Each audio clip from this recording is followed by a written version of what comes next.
अपनी वालदा के बहुत करीब, बहुत बहुत बहुत। उनकी कौन सी यादें हैं जो सारी आज एक पल की। आंखों को बाप नम के कर- साथ तो मुझे कोई अटैचमेंट नहीं थी, सिर्फ और सिर्फ माँ। बाप को मैंने लिफ्ट ही नहीं कराई उसकी ज़िंदगी में कभी। पैसे भी मैं माँ से लेता था। हम 11-12 भाई थे। उसको ये खौफ था ये रात को किसी बच्चे का गला ना दबा दे।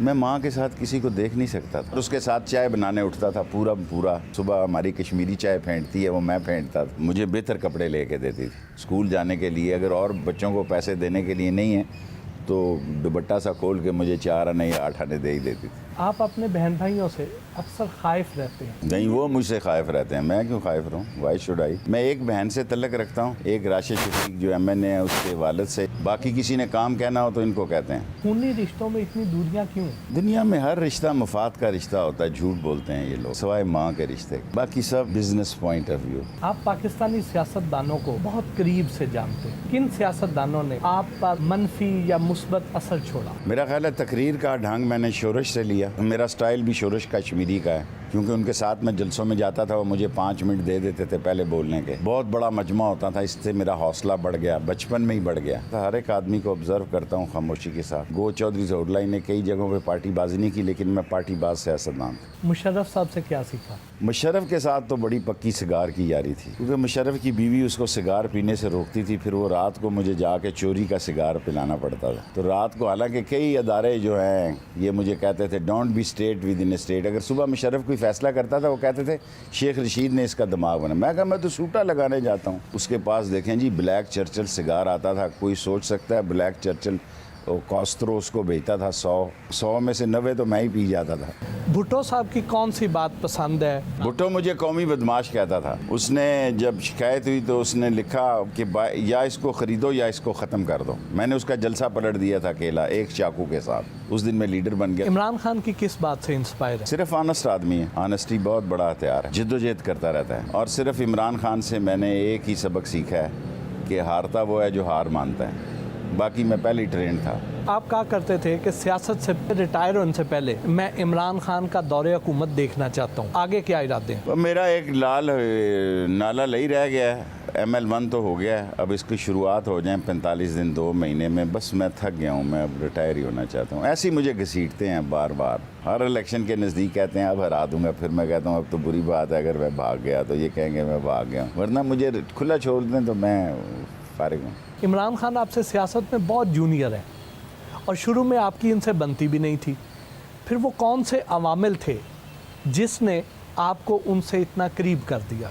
ऑप्शन नहीं था ना। नवाज़ शरीफ से मेरा झगड़ा हो गया और कोई पार्टी पीपल्स पार्टी के साथ ज़ाहिर है मेरी कभी बनी नहीं। मैंने सियासत भुट्टो के साथ नहीं किया, हालांकि भुट्टो की बड़ी ख्वाहिश थी। सो इमरान खान एक उभरता स्टार था और कुछ वोट मेरे थे और कुछ इमरान खान के बन गए हुए थे। सो अगर हम दोनों मिल के लड़ें तो हमें अल्लाह के फजल से कोई नहीं हरा सकता। अगर हम अलग अलग लड़ें तो शायद बेशक हार जाएं। इमरान खान साहब जो कहते थे कि मैं माफियाज को शिकस्त दे दूंगा, लेकिन अब वो उनके सामने बेबस नज़र आते हैं। माफिया स्ट्रांग ही बहुत होता है जी। मैं 68 से माफिया के ख़िलाफ़ लगा हूँ चीनीज, मैं नहीं कुछ बिगाड़ सका। इमरान खान ने तो फिर भी केसेस बनाया, मैं तो किसी के ख़िलाफ़ केस भी नहीं बना सकता। मैं मिनिस्टर इंडस्ट्री रहा, मैं इनको नकेल नहीं डाल सका। ये तो बाज़ लोग खुद इंडस्ट्रियलिस्ट होते हैं, मैं तो फ़कीर था बिल्कुल। आप भी कहते हैं कि महंगाई बहुत ज़्यादा है, आम लोग भी यही कहते हैं, तो इससे निजात कब मिलेगी? बस यही साल है जी, हमें निजात दिलानी होगी। ये तीसरा साल हमारे लिए बड़ा अहम है। शेख रशीद अहमद को लाहौरी नाश्ते में चने, पाए, हलवा पूरी, लस्सी और ख़ास रेसिपी की चाय पसंद है। या लाहौर में आपके कौन कौन से फेवरेट हैं? सर मैं एक दिन छोटे पाए लाहौर में खाता हूँ जी, एक दिन ओजड़ी खाता हूँ, एक दिन बड़े पाए खाता हूँ।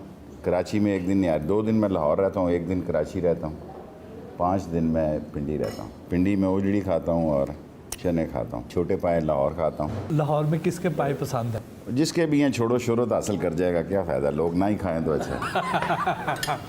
मेन्यू में कोई ख़ास चीज़ पसंद है? मैं या बड़ा मन सिलेक्टिव करते हूँ हैं? खाने में, मैं बहुत बहुत सिलेक्टिव। देसी खाने खाता हूँ। हफ्ते में एक दिन गुश्ताबा खाता हूँ, फिर अल्लाह ताला आपको भला करे पालक गोश्त खाता हूँ, देसी मुर्गी खाता हूँ। दोपहर को मैं इतना नहीं खाता, सिर्फ सुबह जी भर के खाता हूँ और शाम को खाता हूँ।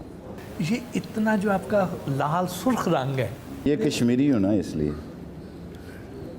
इस पे तो अल्लाह के फजल से कोरोना ने भी असर नहीं डाला। नहीं जी, बहुत बुरा असर डाला। कोरोना ने मार के रख दिया। 21 किलो वज़न कम हो गया था, अब 7 किलो बढ़ाया खा खा के। मैं तो चल ही नहीं सकता था। हम शेख रशीद के साथ घर से रेलवे हेडक्वार्टर्स लाहौर की जानिब रवाना हुए। सर, लोग कहते हैं कि इमरान खान से कुछ काम लेने हैं जिसकी वजह से अभी तक वो वज़ीर आज़म की कुर्सी पर विराजमान है, अदरवाइज़ जिस तरह की उनकी परफॉर्मेंस है वो उन्हें अब तक हटा दिया जाता। क्या ये बात दुरुस्त है? कोई ऑप्शन नहीं है इमरान खान के अलावा। देखो, अब नून को इस ज़ुबान के बाद, इस गुफ्तगू के बाद लाने का तो सवाल पैदा नहीं होता। पीपल्स पार्टी का पंजाब में कोई रोल ही नहीं है। सिंध में अगर वो फिर दोबारा ले लें, जिसके चांसेस, अगर पीटीआई सही मेहनत करे तो सिंध में भी हुकूमत फॉर्म कर सकती है। वो कौन से काम हैं जो अभी तक उनसे लेने हैं जिसकी वजह उनसे से? क्या लेने हैं जी, वो प्राइम मिनिस्टर है, उसने काम करने हैं। सबसे बड़ा काम तो इस इकानमी को ठीक करना है। इकानमी ठीक होगी, दिफा मजबूत होगा। इकानमी ठीक होगी, फॉरेन पॉलिसी आज़ाद होगी। इंशाल्लाह बेहतरी की तरफ है। अभी मैं कल फैसलाबाद गया था, वो कह रहे थे कि हमारे पास इतना टेक्सटाइल का ऑर्डर है कि संभाला ही नहीं जा रहा। अगर आप इमरान खान के इत्तेहादी ना होते तो किस पार्टी के इत्तेहादी होते? तो फिर मैं अपने ही इत्तेहादी होता। ये इमरान खान का बड़ापन है, वो मेरी बात सुनता है, वरना कई दफ़ा बातें ऐसी होती हैं जो उसको पसंद नहीं है। आप कहते हैं कि ये सारे सियासतदान गेट नंबर 4 की पैदावार हैं। कोई पाकिस्तान का सियासतदान ऐसा नहीं है जिसका फ़ौज से रब्ता नहीं हुआ। खा वो रेफरेंडम हो, खा वो इलेक्शन हो, खा वो जो कुछ भी हो, फ़ौज के रब्ते के बगैर पाकिस्तान में कुछ नहीं होता। मुल्क में सदारती निज़ाम हुकूमत की बातें होती रहती हैं। आपके ख्याल में पाकिस्तान को कौन सा निज़ाम सूट करता है? देखें, अब पाकिस्तान में सदारती निज़ाम के लिए 6 शिकें हैं, वो नहीं पास हो सकती, असम्बली से नहीं हो सकती। रेफरेंडम है, छोटे सूबे हैं, बगावत की बात होगी। इसी तरह चलना पड़ेगा।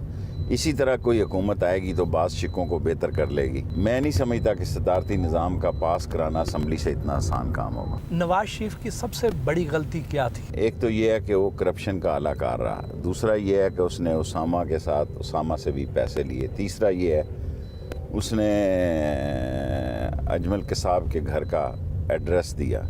चौथा ये है उसने जंदाल और मोदी से 1-to-1 मुलाकातें की। पांचवा अभी कहना मुनासिब नहीं समझता। मरियम नवाज के बारे में क्या? मरियम नवाज ने पहले भी मरवाया, अब भी मरवाएगी। आ जाए, अब हेडक्वार्टर आ गए।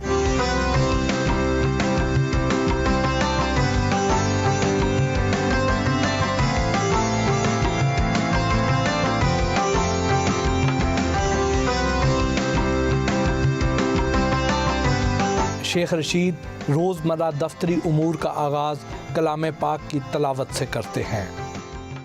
औज़ु बिरब्बिन्नास मलिकिन्नास इलाहिन्नास मिन शर्रिल वस्वासिल खन्नास लज़ी युवस्विसु फ़ी सुदूरिन्नास मिनल जिन्नति वन्नास।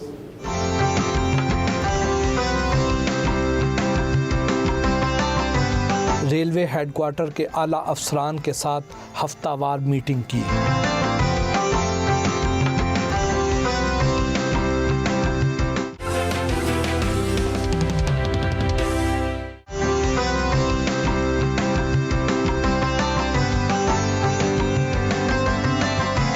रावलपिंडी में वाक़े अपनी रिहाइशगाह और सियासी मरकज़ लाल हवेली पहुँचे।